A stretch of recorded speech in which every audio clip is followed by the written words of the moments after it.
Sidang dibuka dan dinyatakan terbuka untuk umum. Assalamualaikum warahmatullahi wabarakatuh. Selamat pagi, Om Swastiastu. Hari ini atau pagi ini ada sidang lanjutan dari perkara nomor 1 garing PHPU titik pres garing 17 garing 2019.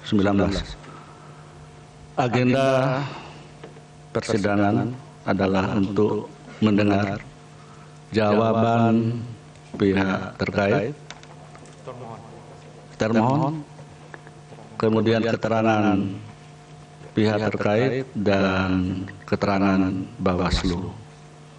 Sebelumnya dipersilakan pemohon untuk memperkenalkan lagi siapa saja yang hadir pada hari ini. Silakan.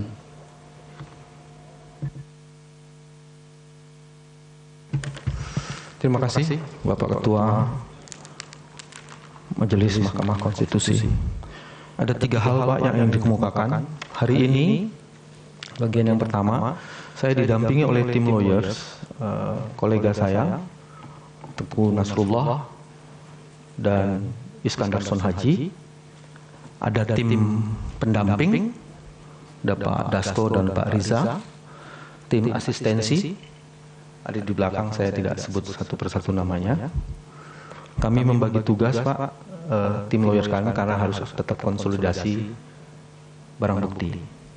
Nah, bagian yang kedua, Pak Ketua, saya ingin mengucapkan terima kasih kepada Mahkamah Konstitusi karena kemarin alat-alat bukti kita sudah mulai masuk Pak, sudah diterima dan dikerjakan dengan sangat baik oleh tim. Itu sebabnya saya mau mengucapkan terima kasih pada saat ini. Dan mudah-mudahan hari ini kita bisa selesaikan.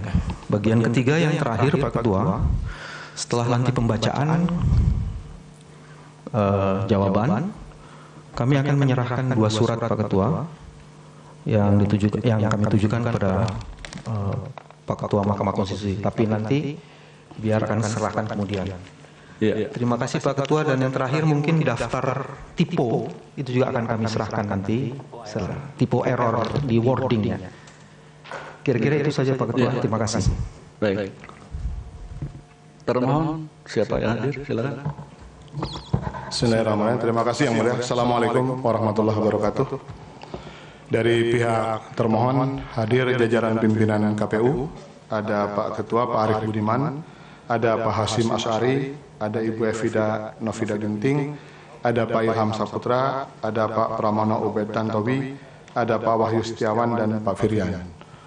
Untuk tim kuasa hukum, saya sendiri Ali Nurdin, di sebelah kanan saya ada Arif Effendi, di belakang ada Pak Muhammad Rujito, M. Ridwan Saleh, Asep Andrianto, Rahmat Mulyana, Henry Sitaambar, Matius Muhammad Sare, Rika Nurhayati, dan Greta Santismara. Demikian yang mulia, terima kasih. Ya. Dari pihak terkait silakan. Terima kasih yang mulia. Dari pihak terkait yang hadir pada kesempatan ini, para pendamping pertama adalah Pak Trimedia Panjaitan di sebelah saya ini, kemudian Pak Arsul Sani, kemudian Pak Adria Dahlan di belakang. Ya. Ada 3 orang pendamping, sedangkan prinsipal tidak hadir pada kesempatan ini. Adapun para advokat yang hadir pada kesempatan ini, saya sendiri Yusril Iza Mahendra, Saudara Taufik Basari, Saudara Iwayan Sudirta,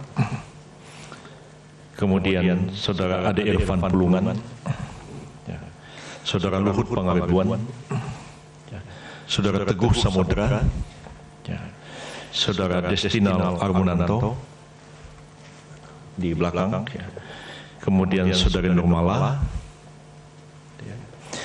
kemudian Saudara Pasangkaro Raja Guguk, Saudara Andi Safrani, Saudari Kristina Aryani, Saudara Yuri Ardiantoro, Saudara Muhammad Aris, Saudara Iksan Abdullah, Saudara Fahri Bahmid, Saudara Eri Hertiawan, dan terakhir Saudara Nelson Simanjuntak. Adapun nanti pada sesi kedua itu ada pergantian yang mulia. Saudara Chris Taufik, Saudara Hermawi Taslim, Saudara Tanda Pardamian, itu sebagai pendamping.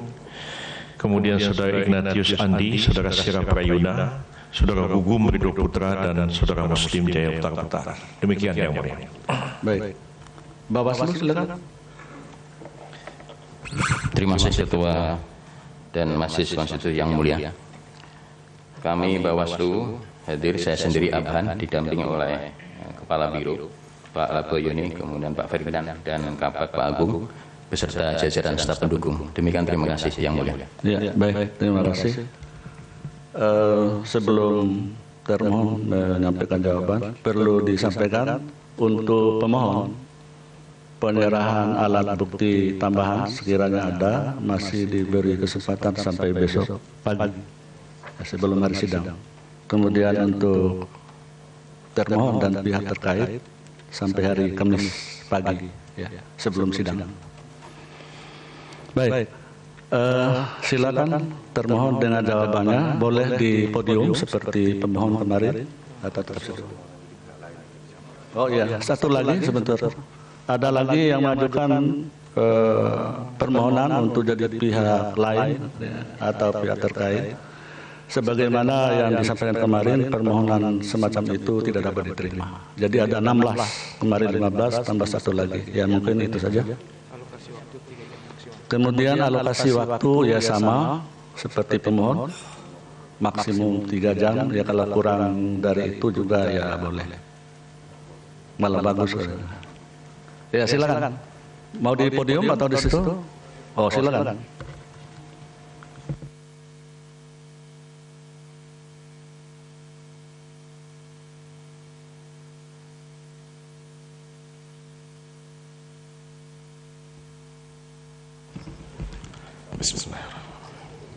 Terima kasih yang mulia. Kami akan menyampaikan jawaban termohon terhadap permohonan pemohon pasangan calon presiden dan wakil presiden Republik Indonesia nomor urut 2 atas nama Haji Prabowo Subianto dan Haji Sandiaga Salahuddin Uno yang diterima Mahkamah Konstitusi pada hari Jumat 24 Mei 2019 jam 22.35 dan diregister pada tanggal 11 Juni 2019 jam 12.30 WIB dengan nomor perkara 1/PHPU titik pres strip 17 Romawi garing 2019 beserta lampiran perbaikan permohonan pemohon yang diterima Mahkamah pada tanggal 10 Juni 2019. Yang mulia Ketua Mahkamah Konstitusi yang bertanda tangan di bawah ini nama Arief Budiman, jabatan Ketua KPU Republik Indonesia, bertindak untuk dan atas nama KPU RI sebagai termohon dalam perkara nomor 1/PHPU titik pres strip 17 Romawi garing 2019 yang diajukan calon pemohon pasangan calon presiden dan wakil presiden Republik Indonesia nomor 2 atas nama Haji Prabowo Subianto dan Haji Sandiaga Salahuddin Uno dalam hal ini berdasarkan surat kuasa khusus nomor 24/PY.01.1 SU garing 03 garing KPU garing 6 Romawi garing 2019 tertanggal 11 Juni 2019 memberikan kuasa dengan hak substitusi kepada Ali Nurdin Sarjana Hukum, Arif Effendi Sarjana Hukum, Muhammad Rujito Sarjana Hukum, Muhammad Al-Farisi Sarjana Hukum, Samsudin Salawat Sarjana Hukum, Subagio Ari Dharma Sarjana Hukum, Budi Rahman Sarjana Hukum, M. Ridwan Saleh Sarjana Hukum, Denny Martin Sarjana Hukum, Muhammad Agus Riza Sarjana Hukum, Asep Andrianta Sarjana Hukum, Febi Hari Oktavianta Sarjana Hukum, Agus Koswara Sarjana Hukum, Rahmat Mulyana Sarjana Hukum, Hendy Sita Ambar Sarjana Hukum, Hijrian Sahnur Sarjana Hukum, Peter Taso Sarjana Hukum, Matius Mamun Sare Sarjana Hukum, Rian Wicaksana Sarjana Hukum, Guntoro Sarjana Hukum, Rika Nurhayati Sarjana Hukum, Nina Kartina Sarjana Hukum, Happy Veronvina Sarjana Hukum, Greta Santismara Sarjana Hukum, Bagas Irawan Putra Sarjana Hukum, Imam Hadi Wibowo Sarjana Hukum, Partai Gabe Sarjana Hukum, Bagi Anugrah Sarjana Hukum, Safana Zatalini Sarjana Hukum, Devi Indriani Sarjana Hukum, Fadil Sabir Sarjana Hukum, dan Joshua Christian MK Sarjana Hukum. Kesemuanya berkewargaan Indonesia pekerjaan advokat dan asisten advokat dari Kantor Hukum Alinur and Partners yang tergabung dalam tim advokasi Komisi Pemilihan Republik Indonesia. Selanjutnya disebut sebagai termohon. Bahwa sebelum termohon mengajukan jawaban terhadap permohonan pemohon, terlebih dahulu perkenankanlah termohon menyampaikan beberapa hal sebagai berikut. 1. Bahwa termohon menghormati sikap mahkamah dalam persidangan pada hari Jumat tanggal 14 Juni 2019 yang telah memutuskan memberikan kesempatan kepada termohon untuk membuat jawaban dengan menanggapi perbaikan permohonan pemohon pada hari Selasa 18 Juni 2019. Bahwa jawaban termohon atas perbaikan permohonan pemohon dibuat selain sebagai bentuk penghormatan kepada mahkamah, juga sebagai bentuk pertanggungjawaban publik atas penyelenggaraan pemilu presiden dan wakil presiden tahun 2019 oleh termohon, sekaligus menggunakan hak jawab termohon atas tuduhan pemohon yang disampaikan secara terbuka pada sidang tanggal 14 Juni 2019. Meskipun demikian, jawaban termohon dimaksud masih tetap dalam koridor sikap termohon yang menolak perbaikan permohonan pemohon. Penolakan terhadap perbaikan permohonan pemohon adalah merupakan sikap tegas termohon terhadap ketaatan hukum acara yang sudah ditetapkan oleh Mahkamah Konstitusi dalam Peraturan Mahkamah Konstitusi Nomor 5 Tahun 2019 tentang tahapan, kegiatan, dan jadwal penanganan perkara hasil pemilihan umum sebagaimana diubah terakhir dengan Peraturan Mahkamah Konstitusi Nomor 2 Tahun 2019 dalam rangka menjaga ketertiban umum, kepastian hukum, dan rasa keadilan bagi semua pihak. Bahwa perbaikan permohonan pemohon yang dibacakan dalam sidang pada tanggal 14 Juni 2019 memiliki perbedaan yang sangat mendasar baik dalam posita maupun petitumnya, sehingga dapat dikualifikasikan sebagai permohonan yang baru. Dalam posita permohonan pemohon tanggal 24 Mei 2019 contohnya, pemohon sama sekali tidak menguraikan adanya kesalahan hasil penghitungan suara yang dilakukan oleh termohon dan penghitungan yang benar menurut pemohon. Begitu juga dalam petitumnya, pemohon tidak menuntut adanya penghitungan suara yang benar menurut pemohon. Hal ini sangat penting bagi termohon untuk menanggapinya karena dua hal. Pertama, permohonan pemohon tersebut tidak memenuhi persyaratan pengajuan permohonan yang dapat menimbulkan konsekuensi permohonan pemohon tidak dapat diterima. Mengenai hal ini, sesuai dengan ketentuan pasal 475 ayat 1 dan ayat 2 Undang-Undang Nomor 7 Tahun 2017 tentang Pemilihan Umum, pasal 75 Undang-Undang Nomor 24 Tahun 2003 tentang Mahkamah Konstitusi, sebagaimana telah diubah terakhir dengan Undang-Undang Nomor 8 Tahun 2011, serta pasal 8 ayat 1 huruf B angka 4 dan 5 Peraturan Mahkamah Konstitusi Nomor 4 Tahun 2018 dengan Undang-Undang Nomor 8 Tahun 2011, serta pasal 8 ayat 1 huruf B angka 4 dan 5 Peraturan Mahkamah Konstitusi Nomor 4 Tahun 2018 tentang tata beracara dalam perkara perselisihan hasil pemilu presiden dan wakil presiden, yang pada pokoknya menyatakan pokok permohonan memuat penjelasan mengenai kesalahan hasil penghitungan suara yang ditetapkan oleh termohon dan perhitungan suara yang benar menurut pemohon. Petitum memuat permintaan untuk membatalkan penetapan hasil penghitungan suara oleh termohon dan menetapkan perhitungan perolehan suara yang benar menurut pemohon. Kedua, dengan tidak adanya dalil pemohon mengenai kesalahan penghitungan perolehan suara yang dilakukan oleh termohon, menunjukkan bahwa pemohon telah mengakui hasil perolehan suara yang ditetapkan oleh termohon, sehingga permohonan pemohon tersebut menjadi bukti bahwa termohon tidak pernah melakukan kecurangan manipulasi perolehan suara yang merugikan pemohon ataupun menguntungkan pihak terkait. Sekaligus membantah isu yang berkembang pada sebagian kelompok masyarakat bahwa KPU curang.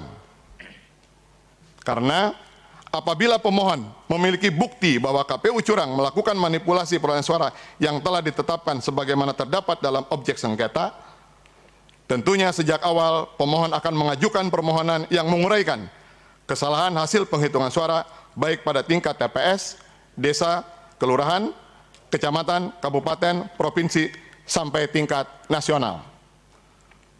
Fakta ini juga sekaligus membantah pernyataan dari calon presiden nomor 2 Bapak Haji Prabowo Subianto pada tanggal 17 April 2019 yang menyatakan telah memenangkan Pilpres 2019 dengan perolehan suara 62%. Akan tetapi, dalam perbaikan permohonannya, pemohon telah menambah posita dan petitum baru mengenai kesalahan hasil penghitungan suara oleh termohon dan penghitungan suara yang benar menurut pemohon.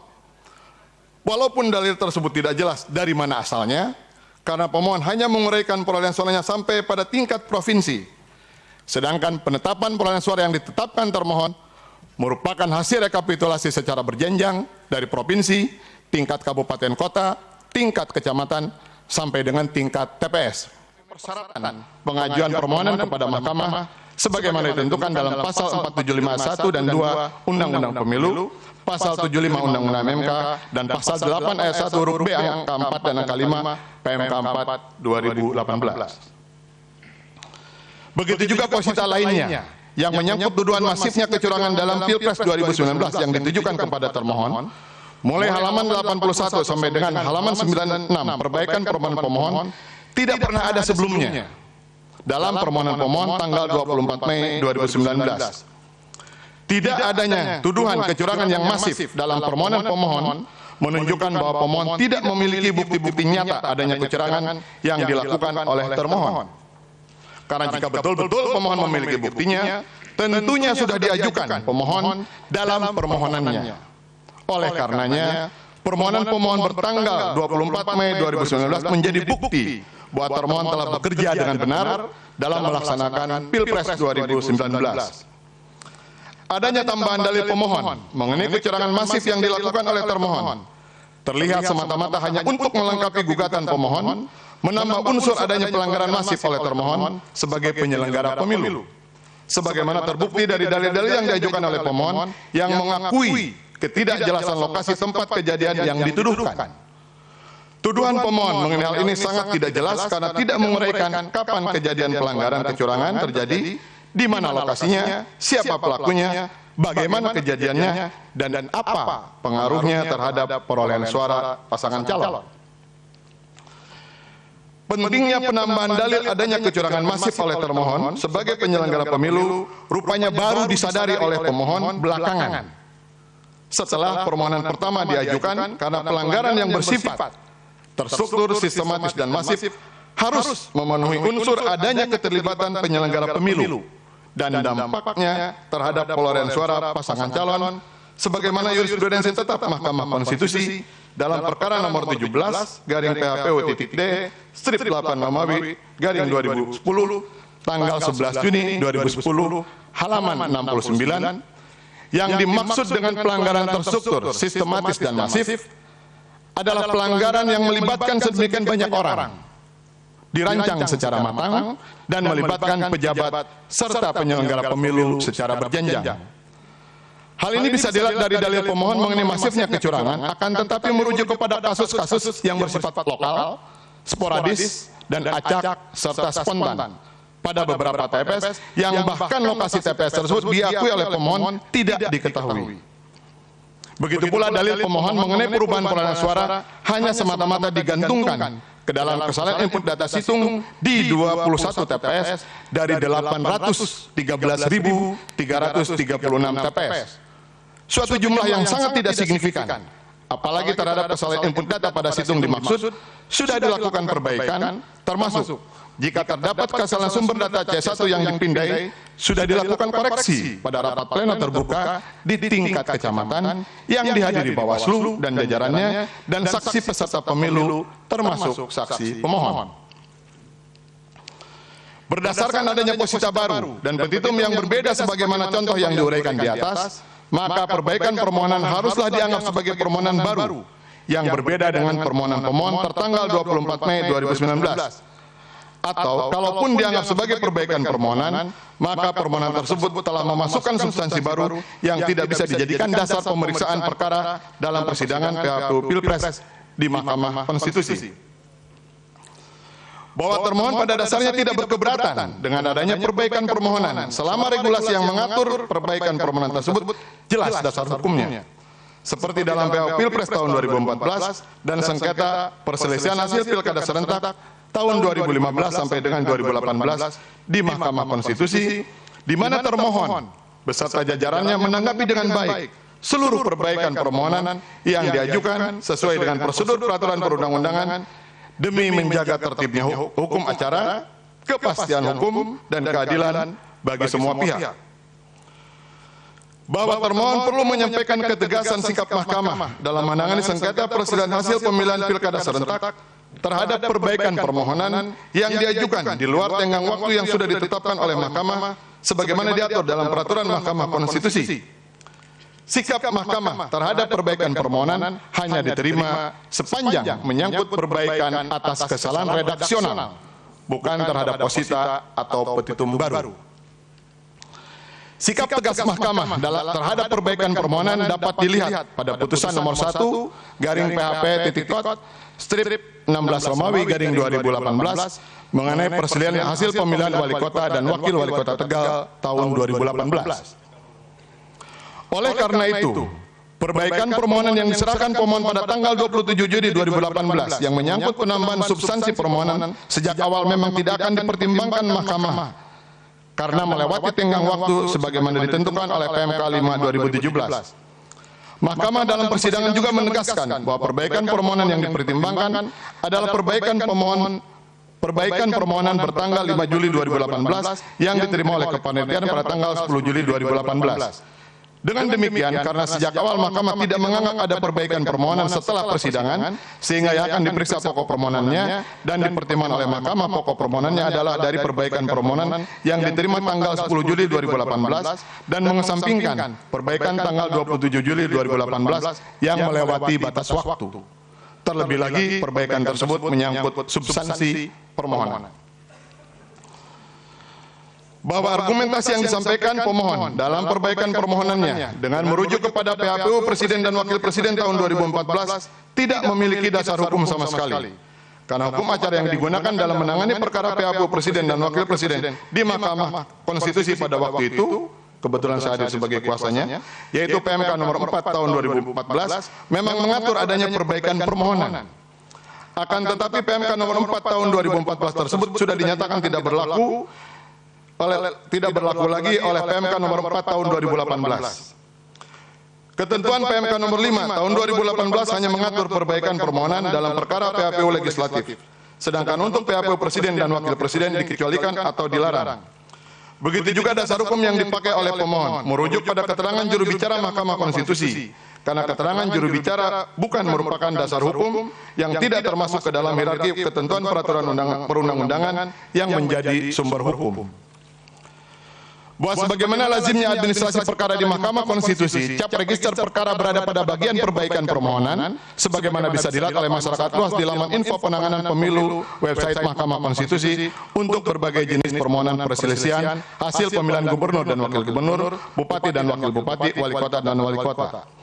Artinya perbaikan permohonan itulah yang menjadi dasar pemeriksaan di Mahkamah Konstitusi untuk memeriksa, mengadili, dan memutusnya. Adanya cap register oleh Mahkamah Konstitusi pada perbaikan permohonan dimaksud karena hukum acaranya mengatur mekanisme penerimaan perbaikan permohonan oleh para pemohon sebagaimana terdapat dalam pasal 13 ayat 3 dan ayat 4 Peraturan Mahkamah Konstitusi nomor 5 tahun 2017 tentang pedoman beracara dalam perkara perselisihan hasil pemilihan gubernur, bupati, dan wali kota. Selain itu, hukum acara yang digunakan oleh Mahkamah Konstitusi dalam menangani perselisihan umum Presiden dan Wakil Presiden sebagaimana diatur dalam Peraturan Mahkamah Konstitusi nomor 4 tahun 2018 tentang pedoman beracara dalam perkara perselisihan hasil pemilihan umum Presiden dan Wakil Presiden sama sekali tidak mengatur adanya perbaikan permohonan terhadap permohonan yang sudah diajukan oleh pemohon dalam jangka waktu 3 hari setelah penetapan perolehan suara oleh termohon pada tanggal 21 Mei 2019. Bahwa selain itu, dalam pasal 3 ayat 2 Peraturan Mahkamah Konstitusi nomor 5 tahun 2018 tentang tahapan, kegiatan, dan jadwal penanganan perkara perselisihan hasil pemilihan umum, pada pokoknya menyatakan bahwa tahapan pemeriksaan kelengkapan permohonan pemohon dan tahapan perbaikan kelengkapan pemohon dikecualikan terhadap penanganan PHPU Presiden dan Wakil Presiden. Artinya, perbaikan permohonan pemohon dalam PHPU Pilpres dilarang atau tidak diperbolehkan. Ketentuan ini diperkuat dengan lampiran PMK nomor 5 tahun 2018 sebagaimana telah diubah terakhir dengan PMK nomor 2 tahun 2019 yang memuat tabel tahapan kegiatan dan jadwal penanganan perkara PHPU Pilpres tahun 2019. Pengajuan permohonan PHPU DPR dan DPRD, permohonan PHPU DPD, permohonan PHPU Presiden dan Wakil Presiden dijadwalkan pada tanggal 21 Mei sampai dengan 24 Mei 2019. Pada tahap pemeriksaan kelengkapan permohonan pemohon untuk PHPU anggota DPR dan DPRD dan PHPU DPRD dijadwalkan pada tanggal 21 sampai dengan 27 Mei 2019. Dan penyampaian APBL kepada pemohon pada tanggal 21 sampai dengan 28 Mei 2019. Tahap perbaikan kelengkapan permohonan pemohon untuk PHPU DPR dan DPRD.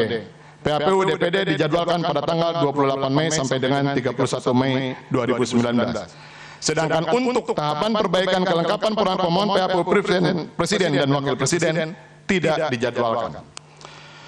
Berdasarkan ketentuan dalam PMK nomor 5 tahun 2018 sebagaimana diubah terakhir dengan PMK nomor 2 tahun 2019, maka berkas bundel yang bertuliskan tim kuasa hukum Prabowo Sandi perbaikan permohonan sengketa perselisihan hasil pemilihan umum Presiden dan Wakil Presiden tidak dapat dikualifikasikan sebagai perbaikan permohonan yang menjadi dasar hukum materi pemeriksaan PHPU Pilpres tahun 2019 di Mahkamah Konstitusi. Bahwa demi menjaga tegaknya hukum dan keadilan serta tertibnya tata beracara di Mahkamah Konstitusi, penegakan hukum acara di Mahkamah Konstitusi harus dilakukan oleh Mahkamah Konstitusi dengan memutuskan menolak bundel berkas perbaikan permohonan oleh pemohon yang diajukan tanggal 10 Juni 2019 pukul 16.59 WIB. Bahwa untuk selanjutnya jawaban termohon terhadap permohonan pemohon beserta lampiran perbaikan permohonan pemohon adalah sebagai berikut. 1. Pendahuluan. Bahwa termohon perlu menyampaikan penyelenggaraan pemilihan umum Presiden dan Wakil Presiden tahun 2019 pada prinsipnya berlangsung sesuai jadwal, program dan tahapan, serta berjalan dengan baik, aman dan kondusif, serta dilaksanakan sesuai asas-asas pemilu, yaitu langsung, umum, bebas dan rahasia, serta sesuai dengan prinsip-prinsip kepemiluan, yakni termohon telah bersikap dan bertindak profesional dan independen, serta menjunjung tinggi asas jujur dan adil dengan tetap mengedepankan asas kepentingan umum dan transparansi tanpa mengesampingkan proporsionalitas dan kepastian hukum serta asas akuntabilitas, efisien dan efektivitas. Termohon selaku penyelenggara pemilu telah berupaya semaksimal mungkin untuk menghasilkan pemilu yang berkualitas dan legitimit sebagaimana diinginkan oleh semua pihak. Dalam rangka mewujudkan transparansi dan akuntabilitas serta membangun partisipasi publik untuk mengawal kemurnian suara pemilih, termohon menempuh kebijakan proses perhitungan di tempat pemungutan suara dapat didokumentasikan oleh para saksi, pengawas pemilu, pemantau dan masyarakat yang hadir, termasuk mewajibkan KPU Kabupaten Kota untuk mengupload hasil penghitungan suara pada tingkat TPS ke situng KPU supaya dapat dipantau dan diawasi oleh masyarakat luas dalam rangka mengantisipasi adanya kecurangan rekapitulasi hasil perhitungan perolehan suara oleh penyelenggara pemilu. Selanjutnya, untuk memastikan validitas hasil pemilu, pada rekapitulasi hasil penghitungan suara di tingkat kecamatan dilakukan dalam rapat pleno secara terbuka yang dihadiri oleh saksi peserta pemilu dan jajaran dari pengawas pemilu, sehingga apabila terdapat kesalahan pencatatan data pemilu mengenai data pemilih, data pengguna hak pilih, data surat suara, dan data perolehan suara pada tingkat TPS, maka akan segera dikoreksi berdasarkan persetujuan bersama yang dituangkan dalam formulir model DA1 PPWP berupa sertifikat rekapitulasi hasil perhitungan perolehan suara pasangan calon presiden dan wakil presiden dari setiap TPS dalam wilayah kecamatan untuk masing-masing desa atau kelurahan. Proses rekapitulasi secara berjenjang sampai dengan tingkat nasional selalu melibatkan saksi pasangan calon dan Bawaslu RI sesuai dengan tingkatannya, di mana Bawaslu telah melaksanakan pengawasan pada setiap tahapan pemilu sampai pada tingkat TPS, sehingga apabila ada kesalahan penghitungan suara atau kesalahan rekapitulasi, hasil penghitungan suara akan diperbaiki pada jenjang di atasnya. Seluruh upaya dan kebijakan tertentu di atas adalah juga merupakan tekad termohon guna menutup ruang bagi pihak-pihak tertentu, bahkan termasuk jajaran termohon sendiri yang bermaksud melakukan kecurangan dan atau pelanggaran. Pilpres 2019 dilaksanakan secara luber dan jurdil.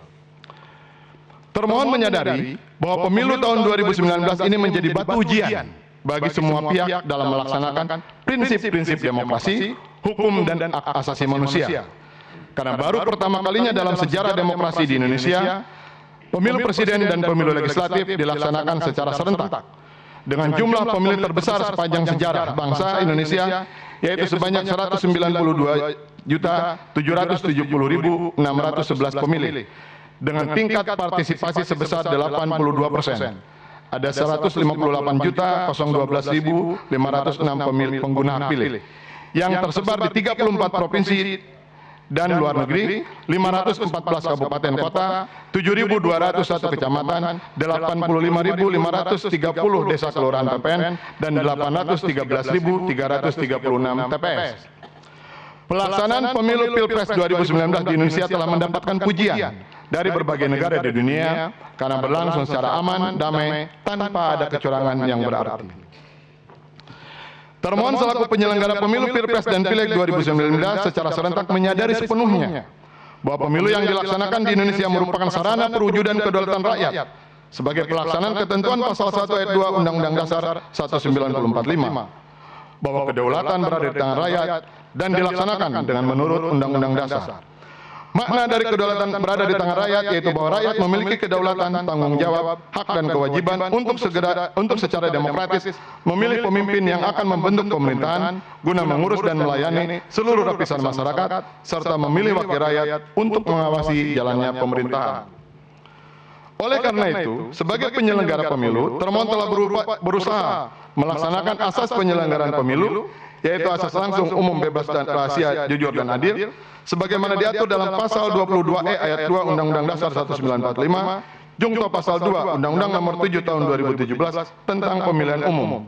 Sehingga dalam penyelenggaraan Pilpres 2019 dapat tercapai adanya persamaan hak, kesetaraan, dan kebebasan rakyat. Kedudukan termohon sebagai penyelenggara pemilu 2019 berbeda dengan penyelenggara pemilu sebelum era reformasi yang mana saat itu merupakan bagian dari pemerintah. Setelah era reformasi, berdasarkan ketentuan pasal 22E ayat 2 Undang-Undang Dasar 45, jungto pasal 1 angka 8 Undang-Undang Pemilu, termohon merupakan lembaga penyelenggara pemilu yang bersifat nasional, tetap, dan mandiri. Berdasarkan pasal 25 ayat 1 sampai dengan ayat 8 Undang-Undang Pemilu, mekanisme pemilihan anggota KPU dilakukan oleh DPR berdasarkan hasil uji kelayakan dan kepatutan. Anggota DPR terdiri dari partai politik pendukung pemohon dan partai politik pendukung pihak terkait dengan komposisi yang hampir berimbang, sehingga tidak dimungkinkan adanya dominasi dari salah satu kelompok. Berdasarkan hasil pemilihan oleh DPR tersebut, Presiden mengesahkan dan melantik anggota KPU. Sebagai lembaga yang mandiri, sesuai dengan pasal 7 Undang-Undang Pemilu, termohon bebas dari pengaruh pihak manapun berkaitan dengan pelaksanaan tugas dan wewenangnya. Dalam melaksanakan tugasnya, termohon selalu berpegang kepada prinsip-prinsip penyelenggaraan pemilu yang mandiri, jujur, adil, berkepastian hukum, tertib, terbuka, proporsional, profesional, akuntabel, efektif, dan efisien. Termohon tidak berpihak. Termohon telah melaksanakan kewajibannya untuk memperlakukan peserta pemilu secara adil dan setara, sebagaimana diatur dalam pasal 14 huruf B Undang-Undang Pemilu. Sehingga tidak benar jika ada tuduhan bahwa termohon telah berpihak atau tidak berlaku adil dengan merugikan atau menguntungkan salah satu pasangan calon dalam Pilpres 2019. Misalnya dengan cara mengubah perolehan suara pasangan calon hasil pilihan rakyat atau bentuk-bentuk kecurangan lainnya. Bukti bahwa termohon tidak melakukan kecurangan dalam Pilpres 2019 bisa dilihat sejak awal tahapan pemilu sampai dengan adanya sengketa hasil PHPU Pilpres di Mahkamah Konstitusi. Tidak ada satupun putusan dari Dewan Kehormatan Penyelenggara Pemilu sebagai satu-satunya lembaga yang diberi tugas dan kewajiban berdasarkan Undang-Undang Pemilu untuk memeriksa, mengadili, dan memutus dugaan pelanggaran kode etik oleh penyelenggara pemilu yang menyatakan bahwa termohon telah melanggar kode etik, berbuat curang dengan melakukan perbuatan yang memihak kepada salah satu pasangan calon. Mahkamah Konstitusi telah bertindak sebagai pengawal konstitusi.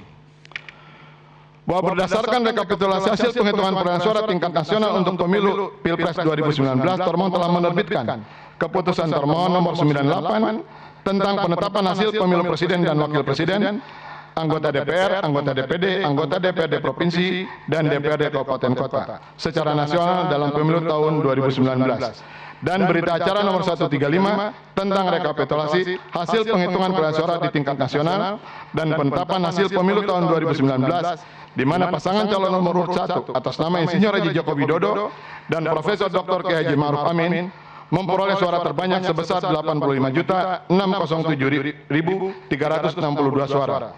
Sedangkan pasangan calon nomor 2 atas nama Haji Prabowo Subianto dan Haji Sandiaga Salahuddin Uno memperoleh suara terbanyak sebesar 68.650.239 suara.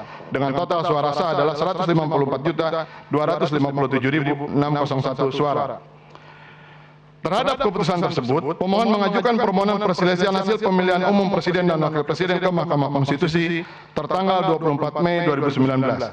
Pemohon menuduh adanya pelanggaran yang bersifat terstruktur, sistematis, dan masif. DPT yang tidak masuk akal, kekacauan situng KPU dalam kaitannya dengan DPT, dokumen C7 secara sengaja dihilangkan di berbagai daerah. Dalam permohonannya, lebih dari sepertiga halaman, pemohon berulang kali menuntut agar Mahkamah Konstitusi jangan bertindak sebagai mahkamah kalkulator. Akan tetapi harus bertindak sebagai pengawal konstitusi yang dapat mengadili kecurangan pemilu atau pelanggaran yang bersifat terstruktur, sistematis, dan masif yang melanggar asas-asas pemilu yang langsung, umum, bebas, rahasia, jujur, dan adil. Permohonan seperti ini berbeda dengan permohonan pada umumnya yang biasanya lebih menitik beratkan kepada materi pemeriksaan perkara yang menyangkut substansi permasalahan mengenai fakta-fakta hukum adanya berbagai jenis bentuk pelanggaran pemilu yang berpengaruh terhadap perolehan suara pasangan calon. Mengadili kecurangan pemilu atau pelanggaran yang bersifat terstruktur, sistematis, dan masif yang melanggar asas-asas pemilu yang langsung, umum, bebas, rahasia, jujur, dan adil. Permohonan seperti ini berbeda dengan permohonan pada umumnya yang biasanya lebih menitik beratkan kepada materi pemeriksaan perkara yang menyangkut substansi permasalahan mengenai fakta-fakta hukum adanya berbagai jenis bentuk pelanggaran pemilu yang berpengaruh terhadap perolehan suara pasangan calon.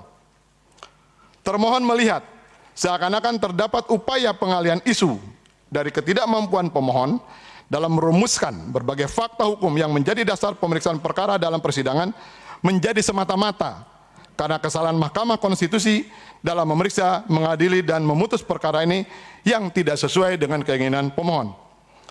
Dalil pemohon tersebut terkesan mengada-ada dan cenderung menggiring opini publik bahwa seakan-akan Mahkamah Konstitusi akan bertindak tidak adil atau seperti menyimpan bom waktu. Seakan-akan apabila nantinya permohonan pemohon ditolak oleh Mahkamah Konstitusi, maka Mahkamah Konstitusi telah bersikap tidak adil. Apabila kekhawatiran termohon ini benar, maka dalil-dalil pemohon yang mempertanyakan independensi dan kewenangan mahkamah sangat membahayakan kelangsungan demokrasi yang sudah dibangun susah payah. Hasil kerja keras seluruh komponen bangsa Indonesia dalam melaksanakan reformasi untuk membangun budaya hukum, substansi hukum, dan struktur hukum yang lebih demokratis. Pemohon rupanya tidak mengikuti dengan utuh keseluruhan perjalanan Mahkamah Konstitusi dalam menangani sengketa pemilu, termasuk dalam menangani sengketa pilkada serentak tahun 2015 sampai dengan tahun 2018. Dalam menangani perkara pilkada dimaksud, sikap Mahkamah tidak pernah keluar dari jurisprudensi yang dibuat Mahkamah dalam penanganan pilkada Jawa Timur tahun 2008. Jadi Mahkamah tidak pernah mengembalikan dirinya sebagai mahkamah kalkulator. Oleh karenanya, dalil pemohon yang mengkhawatirkan Mahkamah akan bertindak sebagai mahkamah kalkulator adalah suatu bentuk penghinaan terhadap eksistensi Mahkamah Konstitusi yang sudah dibangun selama ini oleh Yang Mulia para Hakim Konstitusi. Sebagai buktinya, termohon telah membuat catatan dalam pilkada serentak tahun 2015.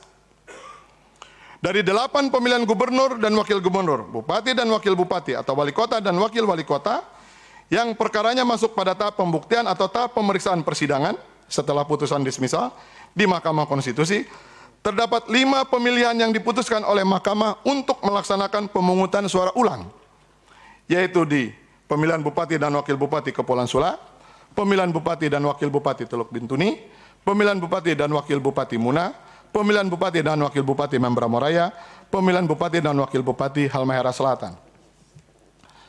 Begitu juga dalam pilkada serentak tahun 2017, dalam catatan termohon, dari 9 pemilihan yang perkaranya masuk pada tahap pembuktian atau pemeriksaan persidangan di Mahkamah Konstitusi, terdapat 6 pemilihan yang diputuskan oleh Mahkamah untuk melaksanakan pemungutan suara ulang, yaitu di pemilihan Bupati dan Wakil Bupati Maibrat, pemilihan Bupati dan Wakil Bupati Gayo Luas, pemilihan Bupati dan Wakil Bupati Bombana, pemilihan Bupati dan Wakil Bupati Puncak Jaya, pemilihan Bupati dan Wakil Bupati Kepulauan Yapen, pemilihan Bupati dan Wakil Bupati Intan Jaya.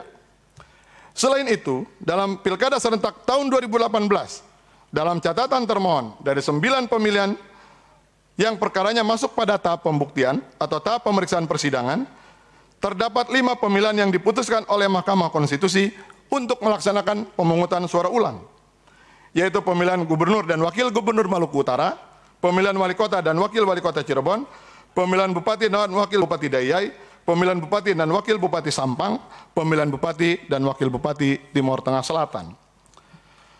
Berdasarkan uraian di atas, dari 26 perselisihan hasil pemilihan Gubernur dan Wakil Gubernur, Bupati dan Wakil Bupati atau Wali Kota dan Wakil Wali Kota yang memasuki tahap pembuktian, Mahkamah Konstitusi telah menjatuhkan putusan pemungutan suara ulang di 16 daerah pemilihan atau sekitar 61,5%.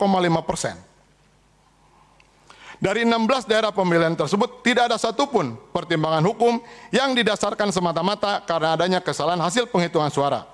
Akan tetapi karena adanya pelanggaran-pelanggaran terhadap asas pemilihan yang luber dan jurdil.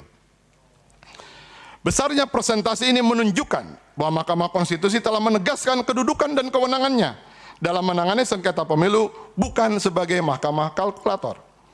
Oleh karena itu, sikap pemohon yang mempertanyakan kembali dan mengkhawatirkan mahkamah akan menjadi lembaga mahkamah kalkulator adalah merupakan sikap yang ahistoris. Beban pembuktian tanggung jawab pemohon. Bahwa dalam perbaikan permohonannya pada halaman 93 sampai dengan halaman 96, pemohon menuntut beban pembuktian tidak hanya dibebankan kepada termohon, akan tetapi juga dibebankan kepada Mahkamah Konstitusi untuk memanggil ke persidangan para saksi dan ahli mengenai kecurangan pemilu, serta meminta mahkamah untuk menyiapkan sistem perlindungan saksi pemohon. Untuk menyiapkan perlindungan saksi, pemohon juga meminta agar mahkamah dapat menempatkan informasi dari media massa sebagai alat bukti. Bahwa dalil pemohon yang menyatakan beban pembuktian tidak hanya dibebankan kepada pemohon, akan tetapi juga dibebankan kepada mahkamah, adalah dalil yang tidak berdasar, karena merupakan prinsip yang bersifat universal.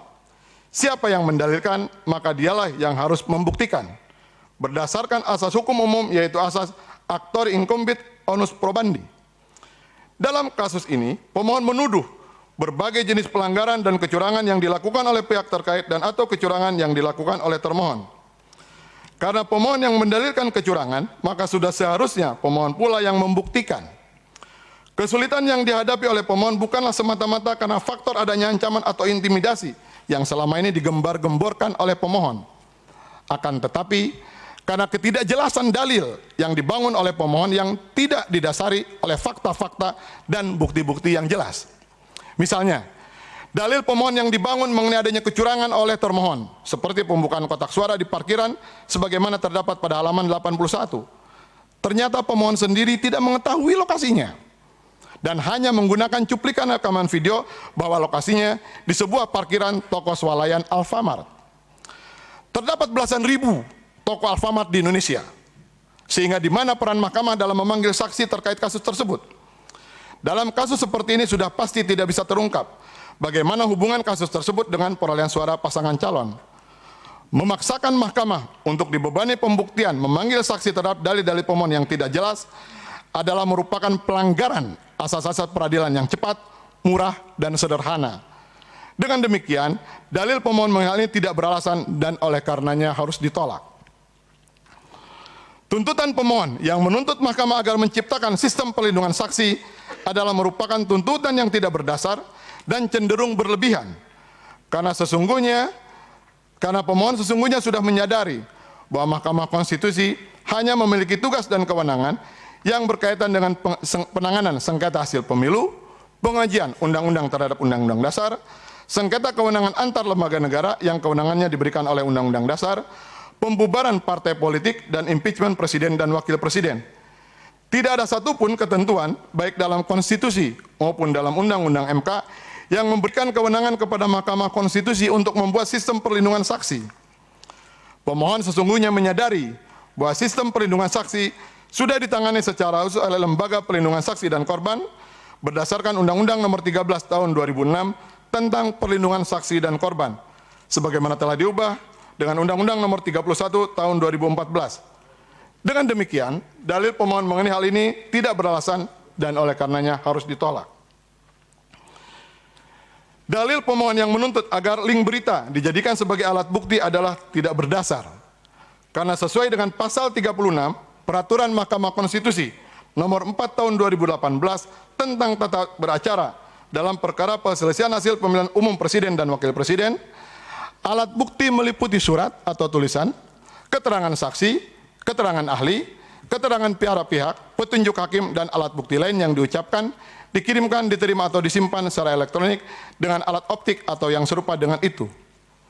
Bahwa berdasarkan pasal 37 ayat 1 PMK 4 2019 yang dimaksud alat bukti surat atau tulisan, yaitu berupa A. Keputusan termohon tentang rekapitulasi hasil penghitungan suara, keputusan termohon tentang penetapan pasangan calon presiden dan wakil presiden beserta lampirannya, keputusan termohon tentang penetapan nomor urut pasangan calon, berita acara dan salinan rekapitulasi hasil penghitungan suara yang ditandatangani oleh penyelenggara pemilu sesuai dengan tingkatannya, salinan putusan pengadilan yang telah memperoleh kekuatan hukum tetap, dokumen tertulis lainnya. Tuntutan pemohon yang meminta mahkamah menggunakan tautan berita sebagai dasar pemeriksaan perkara di Mahkamah Konstitusi merupakan pelanggaran terhadap tata beracara dalam persidangan yang harus merujuk kepada alat bukti surat dan keterangan saksi di muka persidangan sebagaimana sudah diatur dalam PMK 4 2018. Mengenai kedudukan link berita sebagai alat bukti yang diajukan oleh pemohon, Bawaslu RI telah membuat pertimbangan dalam perkara nomor 01 yang menyatakan pada pokoknya menolak laporan termohon karena, menolak laporan pemohon karena alat bukti yang diajukan oleh pemohon tidak memenuhi syarat alat bukti, yaitu hanya print out berita online. Print out berita online bukan merupakan dokumen resmi yang dapat menjadi rujukan dalam pembuktian suatu perkara. Berdasarkan tersebut, bukti link berita yang diajukan oleh pemohon bukan merupakan alat bukti surat atau tulisan. Dengan demikian, alat bukti yang diajukan oleh pemohon tidak memenuhi syarat. Pelanggaran TSM memiliki unsur pokok adanya keterlibatan penyelenggara pemilu dan dampaknya terhadap perolehan suara yang signifikan mempengaruhi perolehan suara, serta dampaknya terhadap kebebasan pemilih dalam menentukan pilihan sesuai hati nuraninya. Bahwa sikap mahkamah dalam menerapkan pelanggaran terstruktur, sistematis, dan masif, sebagaimana dalam perkara perselisihan hasil pemilihan gubernur dan wakil gubernur, bupati dan wakil bupati, atau wali kota dan wakil wali kota, diberlakukan terhadap pelanggaran yang tidak berdiri sendiri, tidak bersifat lokal, dan tidak bersifat acak, serta melibatkan penyelenggara pemilu dan dampaknya terhadap perolehan suara. Dalam hal pelanggaran yang menyangkut pelanggaran yang mengancam kelangsungan demokrasi, harus diikuti dampaknya terhadap kebebasan pemilih dalam menentukan pilihannya sesuai dengan hati nuraninya. Mengacu pada jurisprudensi tetap Mahkamah Konstitusi yang tertuang dalam putusan MK nomor 17 tanggal 11 Juni 2010 halaman 69, yang dimaksud dengan pelanggaran TSM adalah pelanggaran yang melibatkan sedemikian banyak orang, direncanakan secara matang, dan melibatkan pejabat serta penyelenggara pemilu secara berjenjang. Bahwa dalam permohonan dan perbaikan permohonannya, pada pokoknya pemohon mempersoalkan sebagai berikut. A. Pelanggaran TSM atas pemilu yang jujur dan adil yang dituduhkan kepada pihak terkait meliputi 5 bentuk kecurangan, yaitu penyalahgunaan APBN dan program pemerintah, penyalahgunaan birokrasi dan BUMN, ketidaknetralan aparatur negara, pembatasan kebebasan media dan pers, diskriminasi perlakuan penyalahgunaan penegakan hukum. B. Kecurangan yang dituduhkan kepada termohon meliputi tahapan penyelenggara pemilu dan pelanggaran pemilu, yaitu pendaftaran bakal pasangan calon atas nama Profesor Dr. Kiai Haji Ma'ruf Amin yang dianggap tidak memenuhi syarat calon, laporan dana kampanye pasangan calon nomor 1 yang dianggap melanggar hukum, kecurangan pemilu yang masif seperti pembukaan kotak suara di parkiran, surat-surat tercoblos sebelum digunakan, pembukaan kotak suara tanpa saksi, petugas TPS melakukan pencoblosan untuk paslon 01, sisa surat yang tidak terpakai dan dicoblos ramai-ramai, manipulasi data Pilpres dalam situng KPU, rekayasa daftar pemilih tetap, adanya DPT tidak wajar sebanyak 17 juta dan DPK tidak wajar, perolehan suara pemohon lebih besar daripada pihak terkait. Bahwa dalil pemohon dalam permohonannya mengenai adanya pelanggaran syarat TSM oleh pihak terkait akan ditanggapi secara proporsional oleh termohon karena dampak yang ditimbulkan dari tuduhan tersebut akan melibatkan termohon seperti pembatalan objek sengketa, pembatalan pasangan calon, ataupun dilaksanakan pemungutan suara ulang. Maka termohon perlu mendudukan apa yang dimaksud dengan pelanggaran TSM yang sudah menjadi jurisprudensi tetap di Mahkamah Konstitusi dalam rangka mencari kebenaran dan keadilan bagi semua pihak. Sedangkan terhadap fakta-fakta mengenai ada tidaknya pelanggaran dimaksud bukan merupakan tugas dan tanggung jawab termohon untuk menanggapinya, melainkan tanggung jawab pihak terkait. Bahwa sebagaimana telah diuraikan sebelumnya, dalil pemohon mengenai adanya pelanggaran syarat TSM oleh pihak terkait sama sekali tidak melibatkan termohon. Atau paling tidak, pemohon tidak menguraikan adanya keterlibatan atau kerjasama antara termohon dengan pihak terkait dalam melakukan pelanggaran dimaksud. Padahal, berdasarkan jurisprudensi tetap Mahkamah Konstitusi, yang dimaksud dengan pelanggaran masif, sistematis, dan struktur adalah pelanggaran yang melibatkan sedemikian banyak orang, direncanakan secara matang, dan melibatkan pejabat serta penyelenggara pemilu secara berjenjang. Bahwa penjelasan pasal 286 ayat 3 Undang-Undang Pemilu mengatur pengertian pelanggaran yang terstruktur, sistematis, dan masif, yaitu A. Yang dimaksud dengan pelanggaran terstruktur adalah kecurangan yang dilakukan oleh aparat struktural, baik aparat pemerintah maupun penyelenggara pemilihan. Garis bawah, penyelenggara pemilihan secara kolektif atau secara bersama-sama. Yang dimaksud dengan pelanggaran sistematis adalah pelanggaran yang direncanakan secara matang, tersusun, bahkan sangat rapi. Yang dimaksud dengan pelanggaran masif adalah dampak pelanggaran yang sangat luas pengaruhnya terhadap hasil pemilihan, bukan hanya sebagian. Bahwa berdasarkan jurisprudensi Mahkamah Konstitusi dan merujuk kepada pengertian pelanggaran TSM dalam Undang-Undang Pemilu, maka terdapat dua unsur pokok yang harus dipenuhi, yaitu adanya keterlibatan penyelenggara pemilu dan pengaruhnya terhadap hasil perolehan suara. Adanya keterlibatan penyelenggara pemilu secara berjenjang dalam suatu pelanggaran yang sifatnya TSM berkaitan erat dengan adanya hubungan kausalitas antara pelanggaran yang terjadi dengan pengaruhnya terhadap perolehan suara pasangan calon. Dalam perkara perselisihan hasil pemilu kada Jawa Timur tahun 2018, dalam pertimbangan hukumnya Mahkamah Konstitusi menyatakan, pelanggaran tersebut terjadi secara sistematis, terstruktur, dan masif yang dengan sendirinya telah mempengaruhi hasil akhir perolehan suara bagi masing-masing pasangan calon yang dapat menjelaskan hubungan kausal yang terjadi dengan tidak netralnya aparat desa dan penyelenggara pemilu kada. Bahwa selain tidak menguraikan keterlibatan termohon dalam pelanggaran syarat TSM yang dituduhkan kepada pihak terkait, pemohon juga tidak mampu menguraikan dengan jelas apa hubungan dan sejauh mana korelasinya antara pelanggaran yang dituduhkan dengan perolehan suara pemohon ataupun pihak terkait. Beberapa jenis pelanggaran TSM yang diatur dalam Undang-Undang Pemilu yang mempengaruhi perolehan hasil dan dapat dikenakan sanksi pembatalan pasangan calon justru tidak pernah dipersoalkan oleh pemohon dalam permohonannya. Misalnya, mengenai money politik dan atau pelanggaran administrasi pemilu, yaitu pelanggaran atas ketentuan pasal 284, jungto pasal 26 ayat 1 Undang-Undang Pemilu, mengenai larangan menjanjikan dan atau memberikan uang atau materi lainnya untuk mempengaruhi penyelenggara pemilu dan atau pemilih, dan pelanggaran administrasi pemilu, sebagaimana yang diatur dalam pasal 460 jungto pasal 463 Undang-Undang Pemilu, yang meliputi penyelenggaraan terhadap tata cara, prosedur atau mekanisme yang berkaitan dengan administrasi pelaksanaan pemilu dalam setiap tahapan penyelenggara pemilu yang tidak termasuk tindak pidana pemilu dan pelanggaran kode etik akan tetapi dilakukan secara TSM, sehingga termohon dapat memberikan sanksi pembatalan pasangan calon sebagai bentuk tindak lanjut rekomendasi atau putusan Bawaslu atas pelanggaran TSM tersebut. Bahwa dalam permohonannya, pemohon tidak mempersoalkan pelanggaran atas adanya perbuatan money politik ataupun pelanggaran administrasi pemilu sebagaimana tersebut di atas. Namun demikian, menuntut adanya sanksi diskualifikasi terhadap pasangan calon nomor 1 atas pelanggaran yang meliputi 5 bentuk, yaitu penyalahgunaan APBN, penyalahgunaan birokrasi BUMN, ketidaknetralan aparatur negara, pembatasan kebebasan media, diskriminasi perlakuan, dan penyalahgunaan penegakan hukum. Bahwa dalam uraian mengenai 5 bentuk pelanggaran dimaksud, koreksi, pemohon, di sini termohon harusnya, pemohon tidak mampu menjelaskan hubungan kausalitas antara pelanggaran tersebut dengan kebebasan pemilih dalam menentukan pilihannya. Apakah bentuk-bentuk pelanggaran tadi telah memberikan dampak secara nyata yang mempengaruhi para pemilih pada suatu wilayah, sehingga pemilih tidak bebas lagi menentukan pilihannya yang melanggar asas langsung, umum, bebas, dan rahasia. Selain itu, pemohon juga tidak bisa merumuskan bagaimana dampaknya atau pengaruhnya terhadap perolehan suara masing-masing pasangan calon.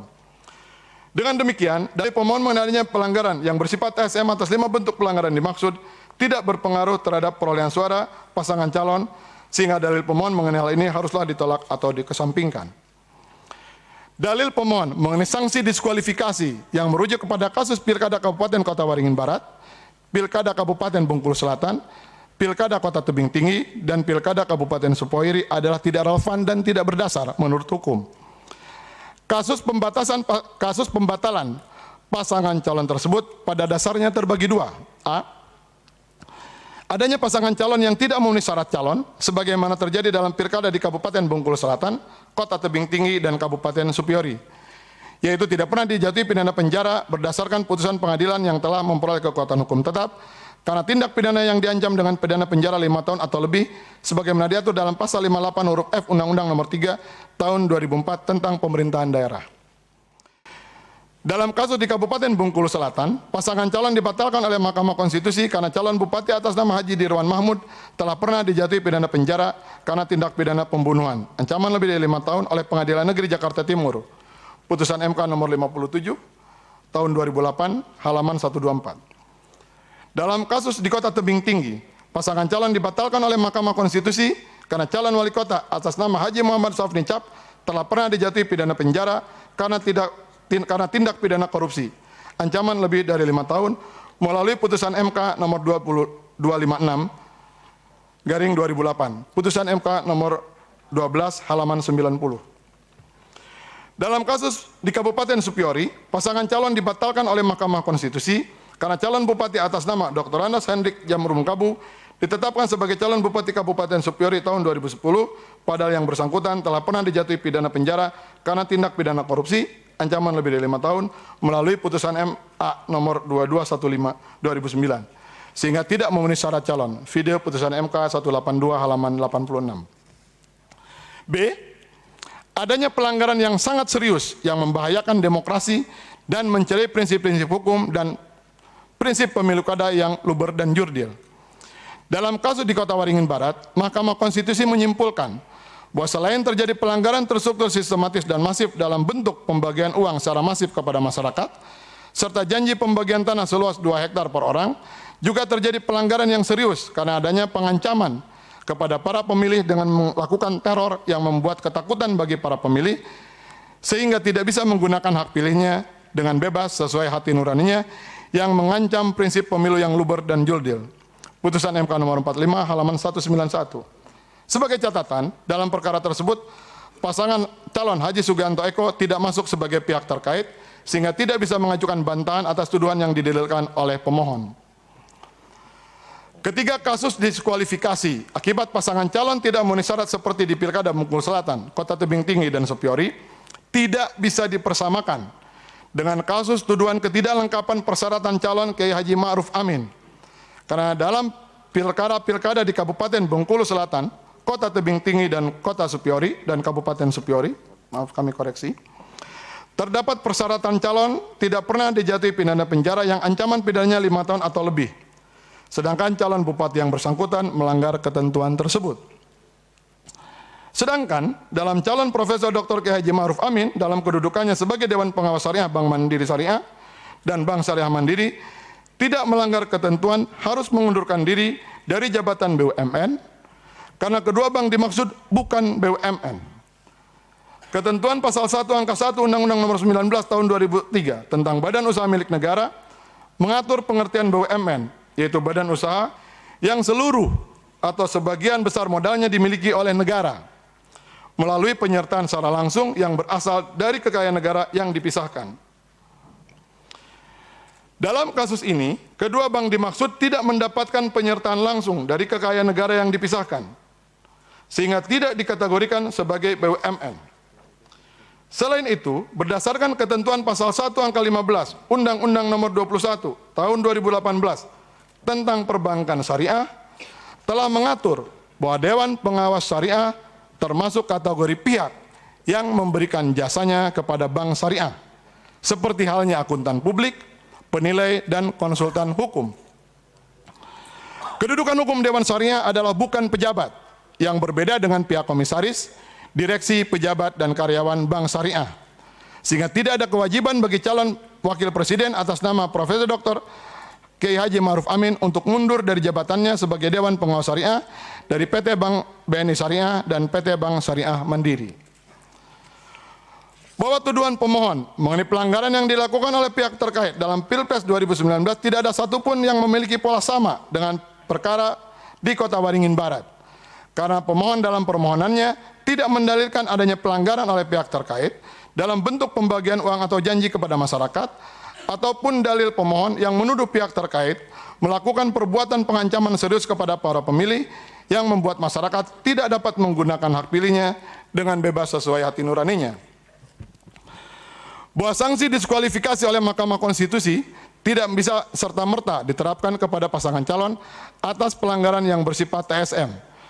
Karena sanksi tersebut hanya diterapkan dalam pilkada di Kota Waringin Barat atas adanya perbuatan yang membahayakan demokrasi dalam bentuk pengancaman kepada para pemilih dengan melakukan teror yang membuat ketakutan bagi pemilih sehingga tidak bisa menggunakan hak pilihnya dengan bebas sesuai hati nuraninya yang mengancam prinsip pemilu yang luber dan juldil. Berbeda halnya dengan kasus Pilkada Jawa Timur, di mana Mahkamah Konstitusi menyatakan adanya pelanggaran yang TSM dengan menjatuhkan putusan pemungutan suara ulang di Kabupaten Bangkalan dan Sampang, serta penghitungan suara ulang di Kabupaten Pamekasan.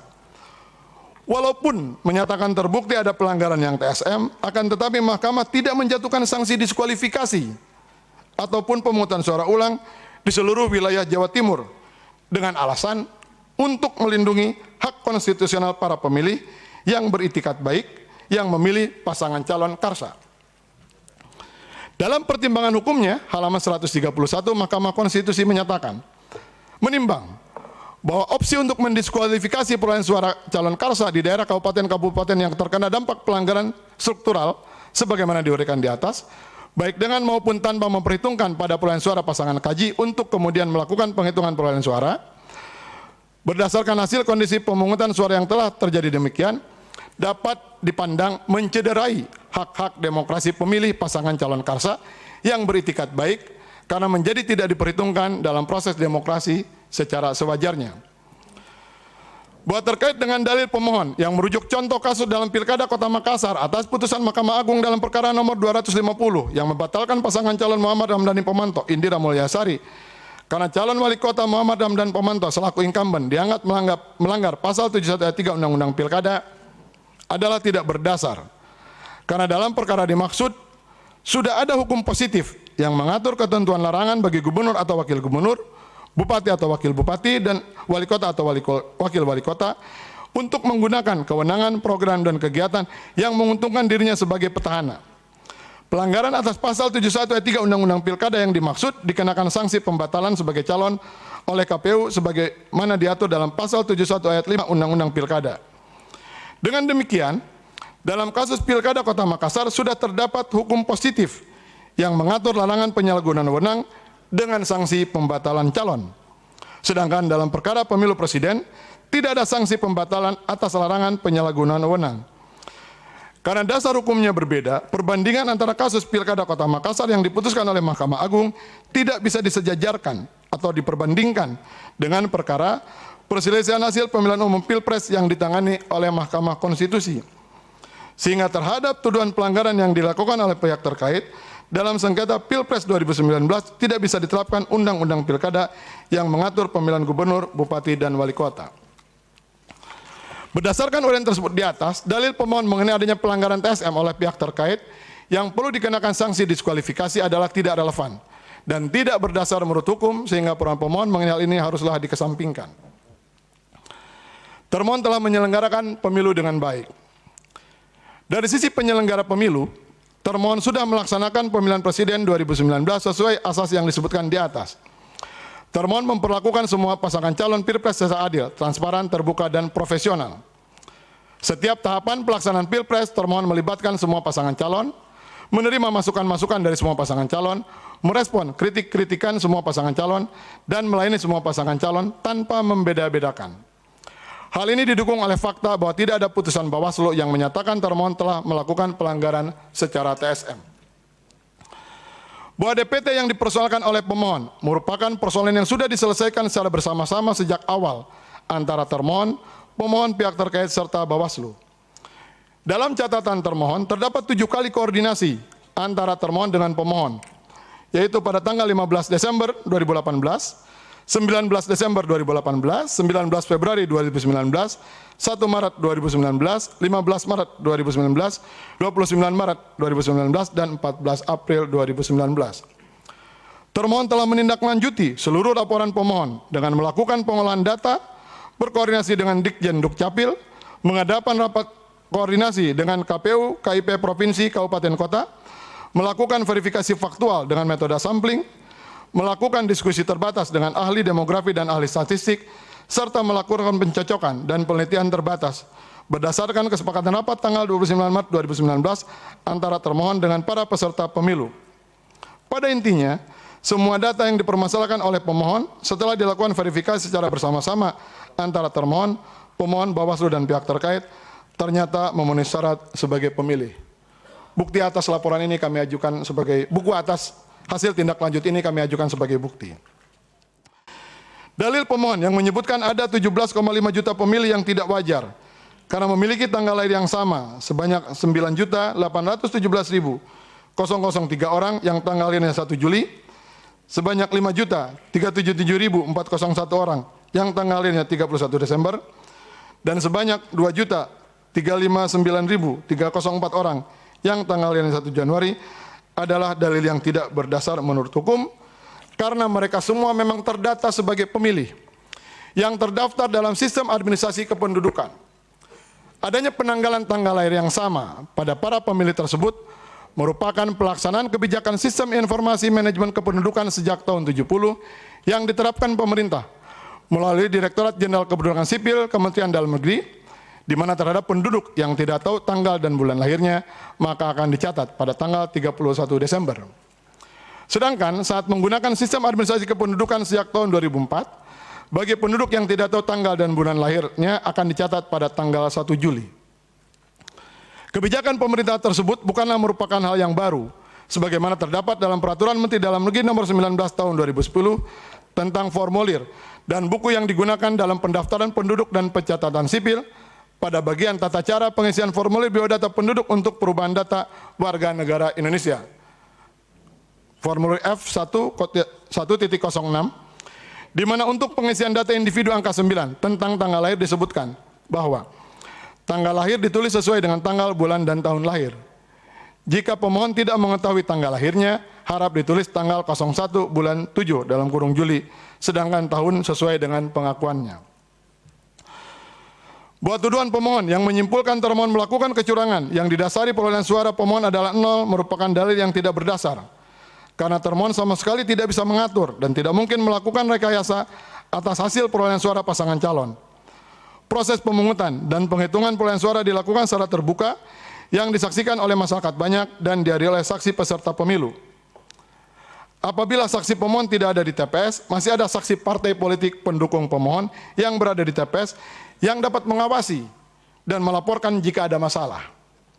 Bahkan di seluruh TPS yang ada, Bawaslu telah menempatkan setiap pengawas TPS untuk mengawasi jalannya pemungutan suara sesuai dengan aturan hukum yang berlaku. Sampai saat ini tidak ada laporan dari Bawaslu atau jajarannya mengenai permasalahan perolehan suara yang diperoleh pasangan calon sebanyak 0 suara. Fenomena jumlah suara pasangan calon sebanyak 0 suara tidak hanya dialami oleh pemohon, akan tetapi juga dialami oleh pihak terkait. Bahkan dalam sengketa Pilpres tahun 2014, permasalahan perolehan suara pasangan calon sebanyak 0 suara juga pernah dipermasalahkan. Terhadap permasalahan tersebut, Mahkamah Konstitusi telah membuat pertimbangan hukum yang pada pokoknya menyatakan bahwa dalam praktek pemilu, Mahkamah memang menemukan dalil terkait dengan fakta adanya perolehan suara 100% untuk satu peserta pemilu dan perolehan suara 0% bagi peserta yang lain di TPS-TPS tertentu, khususnya di Kabupaten Nia Selatan, Madura, Kalimantan, Bali, Maluku, dan Maluku Utara. Hal ini pada umumnya terjadi di daerah-daerah tertentu yang memiliki ikatan sosial kemasyarakatan adat yang kuat, yang praktek pemilihannya dilakukan secara kesepakatan. meskipun tidak menggunakan sistem noken atau sistem ikat. Terhadap hal tersebut, Mahkamah tidak memerintahkan untuk melakukan pemungutan suara ulang, karena faktanya para saksi peserta pemilu tidak mengajukan keberatan, serta jumlah perolehan suara di TPS tersebut tidak signifikan mempengaruhi peringkat perolehan suara pun telah seandainya dilakukan pemungutan suara ulang berdasarkan putusan Mahkamah nomor 1 tahun 2014 halaman 5605. Dalil pemohon yang mempersoalkan mengenai kesalahan pencatatan hasil penghitungan suara dengan merujuk kesalahan input data dari C1 PPWP yang dipindai ke dalam situng KPU dan kesalahan pencatatan data pada sumber data C1 PPWP yang dipindai ke dalam situng KPU adalah tidak berdasar. Dalam perbaikan permohonannya, pemohon hanya menguraikan terjadi manipulasi perolehan suara karena terjadi kesalahan input data pada 21 TPS, halaman 81 sampai dengan halaman 91. Padahal, jumlah TPS dalam pemilu Pilpres 2019 adalah sebanyak 813.336 TPS. Sehingga jika diperbandingkan jumlah total TPS, maka kesalahan input data situng hanya berkisar 0,0026%, tidak sampai 0,01%. Sangat kecil dan tidak signifikan. Jadi, kalaupun benar terjadi kesalahan input data, maka tidak bisa disimpulkan adanya rekayasa untuk melakukan manipulasi perolehan suara.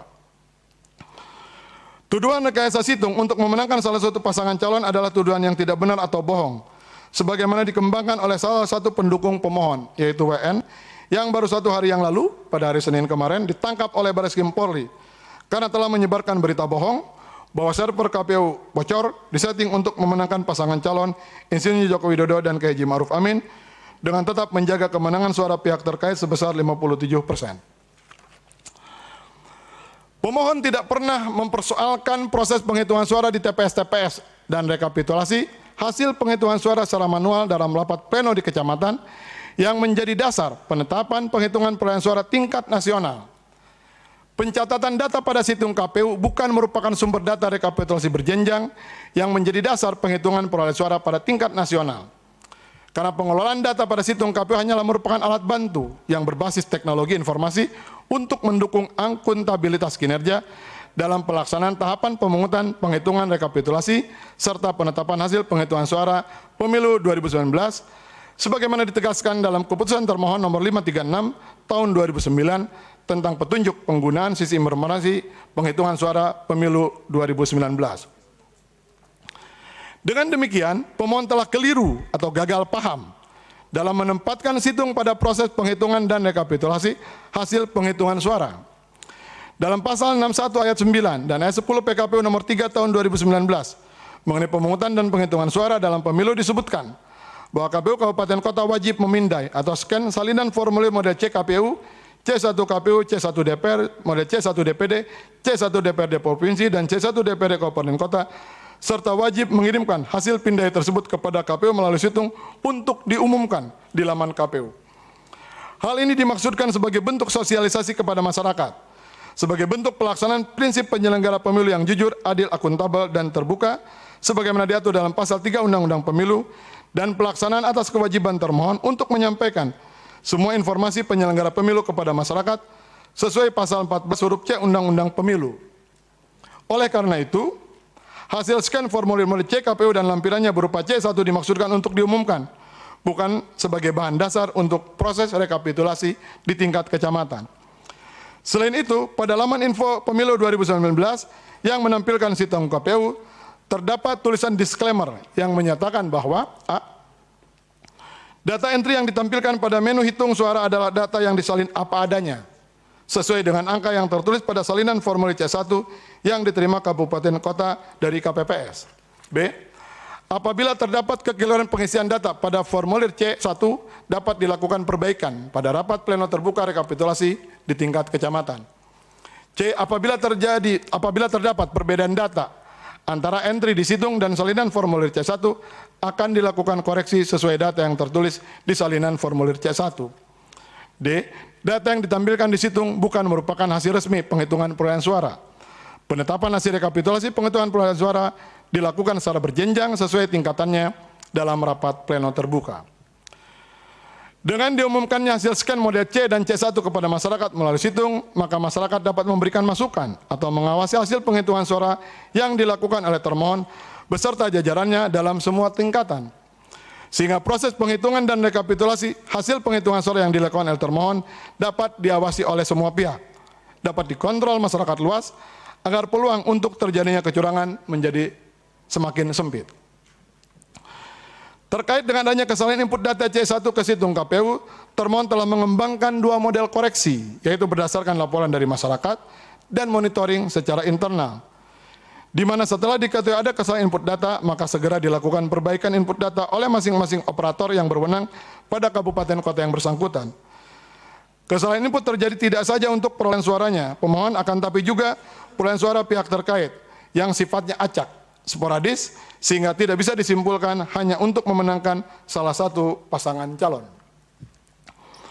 Mengenai adanya kesalahan sumber data pada C1 yang dipindai, termohon dan operator pada tingkat KPU Kabupaten Kota tidak bisa melakukan koreksi, karena data yang ditampilkan haruslah data apa adanya. Apabila termohon memiliki kewenangan untuk memperbaiki C1 yang dipindai, malah dapat menimbulkan kecurigaan yang lebih besar bahwa termohon dapat mengubah perolehan suara paslon. Koreksi atas kesalahan sumber data tersebut sudah ada mekanismenya dalam rapat pleno tingkat kecamatan yang dihadiri oleh Bawaslu, saksi paslon, termasuk saksi pemohon, yang hasilnya dituangkan dalam formulir model DA, DA1, dan DA1 PPWP. Rapat pleno tingkat kecamatan dilaksanakan secara terbuka dan dapat disaksikan masyarakat luas. Dengan adanya koreksi pencatatan data hasil penghitungan suara dalam formulir model DA1 PPWP yang berisi data pada tingkat TPS untuk per desa, maka rekapitulasi penghitungan suara pada tingkat kecamatan bisa dilaksanakan dari semua data desa sebagaimana formulir DA1 PPWP. Begitu seterusnya. Rekapitulasi hasil penghitungan suara dilakukan secara berjenjang sampai tingkat kabupaten, provinsi, dan nasional. Persoalan situng KPU nebis in idem. Temuan atas kesalahan input data C1 pada situng KPU dan kesalahan sumber data C1 yang dipindai bukanlah merupakan hal yang baru, karena sebelumnya telah dilaporkan oleh tim pendukung pemohon ke Bawaslu RI dalam perkara nomor 07. Laporan tersebut telah diperiksa dan diputus oleh Bawaslu pada tanggal 16 Mei 2019 dengan amar putusan yang pada pokoknya menyatakan memerintahkan KPU untuk memperbaiki tata cara dan prosedur dalam input data sistem informasi pemungutan suara. Dalam pertimbangan hukum Bawaslu pada perkara tersebut, tidak ada satupun pendapat Bawaslu yang mengaitkan temuan kesalahan input data yang dipindai dan temuan kesalahan pencatatan sumber data pada C1 yang dipindai dengan keuntungan atau kerugian salah satu pasangan calon. Dengan demikian, karena Bawaslu telah memeriksa, mengadili dan memutus laporan tim pendukung pemohon mengenai kekacauan situng, maka gugatan atas permasalahan situng dalam permohonan pemohon haruslah dikategorikan sebagai nebis in idem, sehingga Mahkamah Konstitusi harus menyatakan bahwa permohonan mengenai hal ini haruslah dikesampingkan atau tidak dapat diterima. Bahwa tuduhan pemohon yang mempersoalkan termohon tidak melaksanakan rekomendasi Bawaslu di Kota Surabaya dan di Provinsi Papua adalah tidak berdasar. Karena rekomendasi yang dimaksud pemohon dalam permohonannya ternyata merujuk kepada rekomendasi dalam pemilu Pileg, bukan dalam konteks pemilu Pilpres, di mana terhadap rekomendasi tersebut sesungguhnya telah ditindaklanjuti oleh termohon. Dalil pemohon mengenai rekomendasi Bawaslu di Kota Surabaya untuk melaksanakan pemungutan suara ulang, ternyata rekomendasi dimaksud bukanlah untuk melaksanakan pemungutan suara ulang, melainkan penghitungan surat suara ulang. Begitu juga rekomendasi di Provinsi Papua, ternyata berkaitan dengan kesalahan pencatatan dalam pemilu legislatif, bukan pemilu Pilpres, di mana atas rekomendasi tersebut sudah ditindaklanjuti oleh termohon. Oleh karena itu, dalil pemohon mengenai masalah ini haruslah dikesampingkan. Selanjutnya, tuduhan pemohon mengenai daftar hadir C7 yang sengaja dihilangkan di berbagai daerah adalah tidak benar dan tidak jelas. Termohon beserta dengan jajaran telah melakukan pengadministrasian dokumen pemilu, di mana semua dokumen pemilu pada tingkat TPS seperti C KPU, C1 PPWP, C2 KPU, C3 KPU, C6 KPU, dan termasuk juga T7 DPT, C7 DPTB, C7 DPK, dimasukkan ke dalam sampul kertas, disegel, dan kemudian dimasukkan ke dalam kotak suara, di mana kemudian kotak suara tersebut ditempel label, disegel, dan dikunci sesuai dengan pasal 57 PKPU nomor 3 tahun 2019 tentang pemungutan dan penghitungan suara pemilu sebagaimana diubah terakhir dengan PKPU nomor 9 tahun 2019. Majelis Hakim Konstitusi yang mulia, sebelum pemohon mengajukan permohonannya, Hal-hal yang dipermasalahkan oleh pemohon sudah beredar di berbagai media massa dan di media sosial, terutama mengenai masalah DPT dan situng. Kemudian setelah mencermati isi permohonan, semua tuduhan yang diajukan oleh pemohon adalah tidak benar, tidak jelas, dan tidak relevan. Oleh karenanya tuduhan-tuduhan pemohon terkesan lebih merupakan upaya membangun opini publik mengenai kecurangan pilpres ketimbang mencari kebenaran hukum yang hakiki. Dalil pemohon yang menyatakan ada banyak daerah lain yang formulir C7-nya tidak ada dalil yang tidak benar dan tidak berdasar. Karena pemohon tidak menguraikan dokumen C7 KPU dan TPS mana saja yang dihilangkan, siapa yang menghilangkan dokumen tersebut, kapan dan di mana kejadiannya, bagaimana caranya menghilangkan dokumen C7 KPU. Termohon beserta jajaran selalu melaksanakan tahapan pemilu sesuai dengan peraturan KPU. Terkait dokumen pemilu dalam pelaksanaan tahap pemungutan dan penghitungan suara pada tingkat TPS, seperti dokumen hasil perhitungan suara sebagaimana terdapat dalam formulir C1, daftar hadir pemilih sebagaimana dalam formulir C7 KPU selalu disimpan dalam kotak suara sebagaimana ketentuan PKPU nomor 3 tahun 2019. Bahwa pemohon mempersoalkan mengenai pembukaan kotak suara adalah dalil yang tidak berdasar. Karena pembukaan kotak suara dimaksud yang dilakukan di berbagai daerah untuk tujuan mempersiapkan bukti guna diajukan ke Mahkamah Konstitusi, di mana berdasarkan peraturan Mahkamah Konstitusi nomor 5 tahun 2018 sebagaimana telah diubah dengan peraturan Mahkamah Konstitusi nomor 2 tahun 2019, termohon dijadwalkan untuk mengajukan jawaban termohon dan alat bukti pada tanggal 12 Juni 2019, satu hari setelah permohonan pemohon diregister pada tanggal 11 Juni 2019. Bahwa benar menurut pasal 401 Undang-Undang Pemilu, KPU Kabupaten Kota menyimpan, menjaga dan mengamankan keutuhan kotak suara setelah pelaksanaan rekapitulasi hasil penghitungan perolehan suara. Akan tetapi termohon tidak dilarang membuka kotak suara pasca rekapitulasi penghitungan suara. Berdasarkan pasal 95 ayat 1 PKPU nomor 4 tahun 2019, termohon dapat membuka kotak suara untuk mengambil formulir yang digunakan sebagai alat bukti dalam penyelesaian perselisihan hasil pemilu. Bahwa pembukaan kotak suara yang dilakukan oleh KPU Kabupaten Kota adalah merupakan tindak lanjut dari surat edaran termohon nomor 877 tentang penyiapan kronologi dan daftar alat bukti atas permohonan perselisihan hasil pemilu di Mahkamah Konstitusi tertanggal 26 Mei 2019. Pembukaan kotak suara dimaksud dibuka oleh termohon sesuai dengan ketentuan, yaitu berkoordinasi dengan Bawaslu Kabupaten Kota dan kepolisian setempat dalam melaksanaan pembukaan kotak suara sesuai dengan amanat pasal 95 ayat 2 PKPU nomor 4 tahun 2019. Dengan demikian, dalil pemohon yang menyatakan pembukaan kotak suara tersebut melanggar prosedur adalah dalil yang tidak berdasar, oleh karenanya harus dikesampingkan. Untuk selanjutnya, termohon akan menyampaikan jawaban termohon dalam eksepsi dan dalam pokok perkara sebagai berikut. Dalam eksepsi, materi pemohon tidak memenuhi syarat ketentuan materi permohonan. Bagian ini sudah dikupas tadi bagian pendahuluan.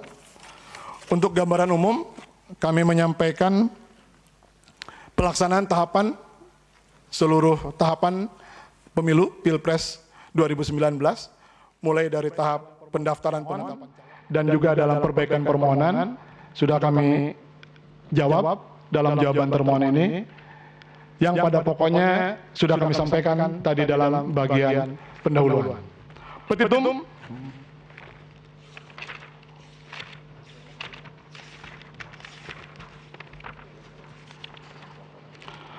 berdasarkan uraian sebagaimana tersebut di atas, termohon memohon kepada Mahkamah Konstitusi untuk menjatuhkan putusan sebagai berikut.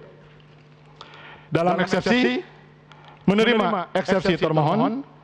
Dalam pokok perkara, menolak permohonan pemohon untuk seluruhnya, menyatakan benar keputusan KPU Republik Indonesia nomor 987 tentang penetapan hasil pemilihan umum presiden dan wakil presiden, anggota DPR, DPD, DPRD Provinsi, dan DPRD Kabupaten Kota secara nasional dalam pemilu tahun 2019 tertanggal 21 Mei 2019, menetapkan perolehan suara pemilu presiden dan wakil presiden tahun 2019 yang benar adalah sebagai berikut. Nama pasangan calon: 1. Insinyur Haji Joko Widodo dan Profesor Dr. K. Haji Ma'ruf Amin 85.607.362. 2. Haji Prabowo Subianto dan Haji Sandiaga Salahuddin Uno 68.650.239. Atau apabila Mahkamah Konstitusi berpendapat lain, mohon putusan yang seadil-adilnya. Hormat kami, kuasa termohon Alinuddin Sarjana Hukum, dan kawan-kawan. Demikian kami sampaikan. Terima kasih yang mulia. Assalamualaikum warahmatullahi wabarakatuh.